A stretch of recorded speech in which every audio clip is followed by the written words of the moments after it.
बालेन बसेको लटौली रिसोर्टको सूचना चुहाएको भन्दै विवाद 4 कर्मचारी हटे। प्रधानमन्त्री बालेन शाह परिवारसहित सीसीटीभी नै बन्द गरेर बसेको चितवनको लटौली सेन्चुरी रिसोर्ट आखिर कुन पैसाले बनेको थियो? के देशको प्रधानमन्त्री नै अवैध बिटकॉइन र क्रिप्टो करेन्सीको कालो धन लुकाउने सुरक्षित र गोप्य अखडामा पुगेका हुन्?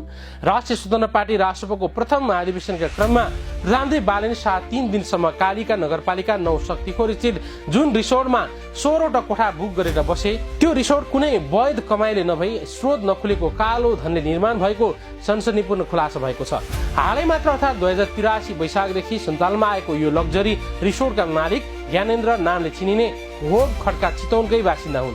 राजस्व स्रोत र कर मामिलाका विज्ञहरूको अनुसार विदेशमा अवैध क्रिप्टो करेन्सी र बिटकॉइनको कारोबारबाट आर्जन गरेको अथाह पैसालाई नेपालमा वैध बनाउन अर्थात् मनी लाउन्ड्रिङ गर्न खड्काले होटल व्यवसायमा करोडौंको लगानी गरेका हुन्।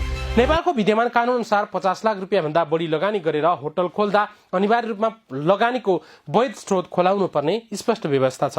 तर प्यान नम्बर 6103344461 भएका ज्ञानेन्द्र खड्काको यो अथाह साम्राज्य पूर्ण रूपमा शंकाको घेरामा छ।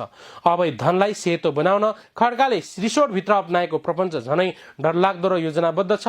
रिसोर्टमा ग्राहक नै नआए पनि फुल अकुपेन्सी अर्थात् सबै कोठाहरू भरिएको नक्कली विवरण खडा गरेर भ्याट बिल काट्ने र कालो धनलाई वैध आमदानीमा बदल्ने गरेको कर मामिलाका विज्ञहरूको दाबी छ। शक्तिखोरको लटौली मात्र होइन, उनले भ्युरानकोटको रिसोर्टमा पनि यसै गरी अवैध धनकै जगमा खोलेका थिए। विदेशमा रहँदा क्रिप्टोको अवैध धन्दाबाट कमाएको पैसाले उनले थाइल्यान्डमा निजी महल समेत किनेका थिए। तर विदेशमा कानूनी रूपमा अप्ठ्यारो परेपछि सो घर बेचेर नेपाल फर्किएका उनी आफ्नो पूर्ण परिचय र पहिचान खुल्ने डरले कहिले हवाई यात्रा गर्दैनन् र जहाँ जाँदा पनि निजी गाडी मात्र प्रयोग गर्ने गर्छन्। तर कथा यहाँ मात्र सकिँदैन। बालेन शाह परिवार सहित 3 दिन बस्दा रिसोर्टका पुराना र उच्च तहका कर्मचारीहरूलाई जबरजस्ती विदामा पठाएको र सीसीटीभी क्यामेरा पूर्ण रूपमा बन्द गरिएको यो अति नै गोप्य सूचना सञ्चार माध्यम मार्फत बाहिरिएपछि रिसोर्टभित्र अहिले ठूलो आन्तरिक युद्ध चर्किएको छ। पाहुनाको गोपनीयता र रिसोर्टको भित्री रहस्य चुहाको आरोप लगाउँदै सञ्चालक खड्का आफ्नै कर्मचारीमाथि खनिएपछि जनरल म्यानेजर रोशन पुरी सहित 4 जना शीर्ष अधिकारीहरूले रातारात आफ्नो जिम्मेवारी छाडेका छन्। रिसोर्टबाट भर्खरै बाहिरिएका एक उच्च कर्मचारीको अनुसार त्यहाँको भित्री कार्यशैली झनै विरक्त लाग्दो छ। रिसोर्टको लगानी लुकाउन सञ्चालक खड्काले कर कार्यालय तथा जिल्ला प्रशासन कार्यालय सिडोका कर्मचारीहरूलाई बोलाएरै रिसोर्टमै विशेष मोज मस्ती गराउने गरेको र तल्लो तहको कर्मचारीहरूलाई कामदार नभई जासुस जस्तो बनाएर परिचालन गर्ने गरेको ती कर्मचारीले खुलासा गरेका छन्।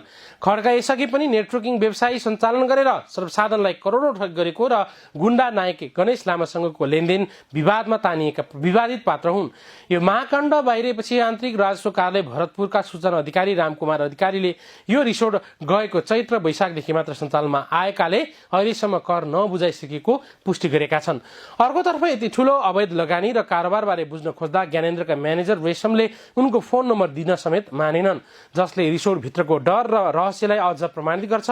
सामान्य होटलमा अमलेट खाँदा माछाको काँडा भेटियो भन्दै एक होटललाई 3 लाख रुपियाँ जरिवाना गराएर हिरो बन्न खोज्ने तिनै गृहमन्त्री सुदन गुरुङले क्रिप्टो र बिटकॉइनको अवैध कालो धनबाट खडा गरिएको यति ठूलो रिसोर्ट साम्राज्यलाई कानूनी दायरामा ल्याउलान् कि शक्तिको आडमा यत्तिकै सामसुम पारिएला? यो घटनामा राज्यका निकायहरूको मौनता र देशको प्रधानमन्त्रीकै यस्तो शंकास्पद बसाई कतिको सही हो? आफ्नो स्पष्ट विचार तल कमेन्ट बक्समा लेख्नुहोला र यो कालो धनको भण्डाफोर गर्न भिडियोलाई अहिले धेरैभन्दा धेरै शेयर गर्नुहोला।